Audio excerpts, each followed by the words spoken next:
What's going on, guys? I decided to do this video a little more low-key, no green screen, because it's been a while since I had something meaty to really talk about. So, let's get socially conscious up in this motherfucker. Now, I hope you guys have been watching American Gods. One, the book is wonderful, Neil Gaiman is a genius, and the first episode was crazy good. So stylish, just, man, I loved it. Now, the second episode, maybe you haven't seen, has a just crazy monologue by Orlando Jones playing the African folklore god, Anansi.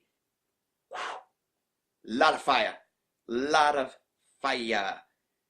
So, this kind of came out of like left field because the first episode of American Gods didn't really deal with anything like social or political or anything like that. And then within the first 3 minutes of the second episode, you get this monologue, and it is fucking beautiful, man. Holy shit. There is so much raw emotion that Orlando Jones, yes, Orlando Jones, the same guy from Evolution who wanted ice cream after they removed one of those alien bugs from his butt. Orlando Jones as Anansi, the African folklore spider god, the African version of Loki, just puts everything out there, and it's just this,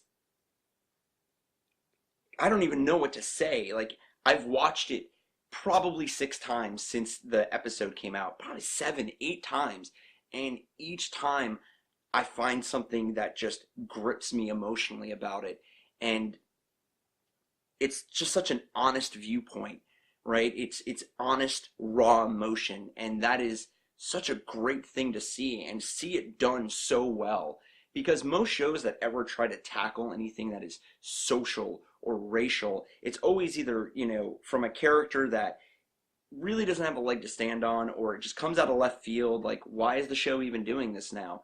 And this monologue, which was crafted specifically for the show, because in the book, Anansi doesn't have anything as an introduction. This is his first time on the series, and it is explosive. Whew.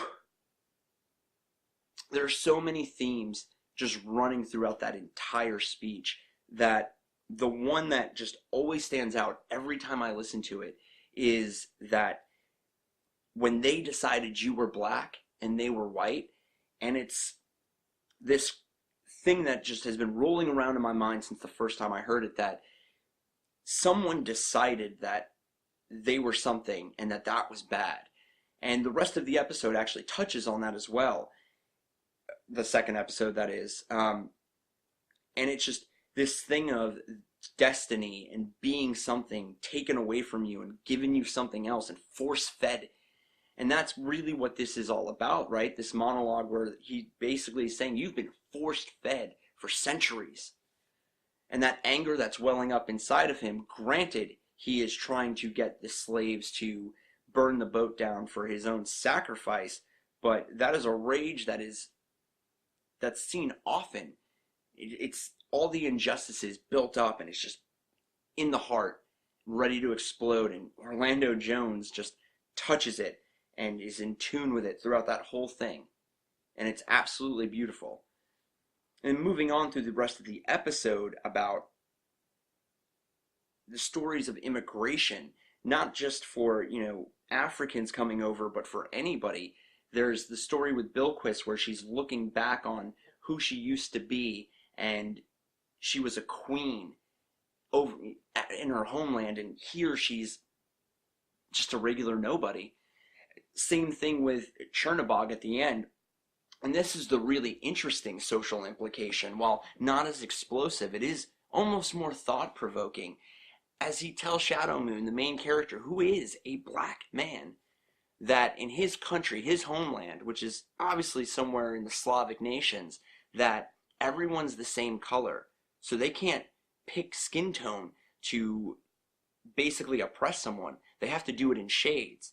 And his brother, Chernobog's brother, who had light hair and a light beard, everyone thought he was good, but because he had dark hair and a dark beard, they immediately honed in on him.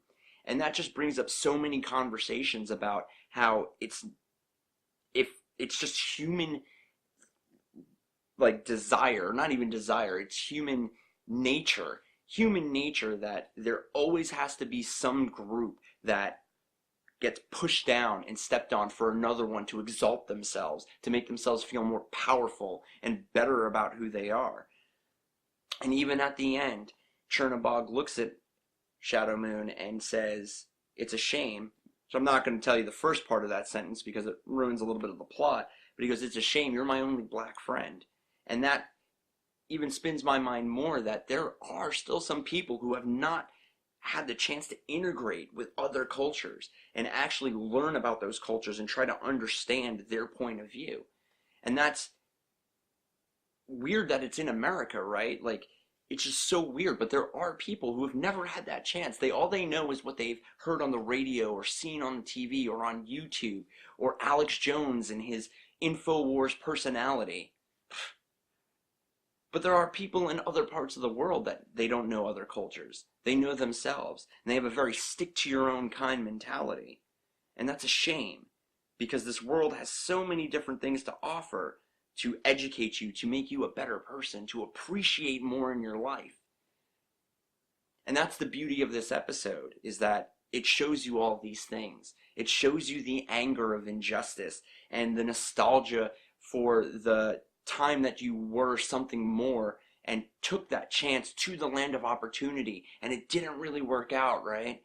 We all hear those stories or see on TV. There's always that character who's like a janitor or a cab driver, and he's like, "In my home country, I was a doctor or a nuclear physicist." But those are true. Like, there are people who came over here looking for more opportunity because they lived under oppressive regimes, and when they got here, they couldn't be those things. All they could do was be a janitor and hope to God that they got some opportunity for future generations of their own. And even then, that's not guaranteed. And then, like with Chernobog and the concept of people are just going to hate people. Doesn't matter who it is. If they don't have a minority or someone of color to pick on, they're going to find a difference in someone, in something, and then they're going to use that. I mean, it happens in civil wars, right? Wars of religion, wars of political ideology. Anytime the Jews are picked on, it happens. And it's so awesome that this show picks up on those things and spins it into this grand tale of old gods versus new gods, and has this wide palette of different gods from different regions to truly explain these things, to artistically show them in an hour. It's quite amazing if you think about it. So, are you watching American Gods? Are you? Because you should. And if you are, hit me up in the comments. If you're not, hit me up in the comments and ask me even more reasons why you should. And if you want a even more detailed review or editorial about it, check out geeksgamers.com, where I have written stuff down about all of these things. Open to talk about any of this. So, keep it nerdy, guys, and open-minded. And I'll catch you next time.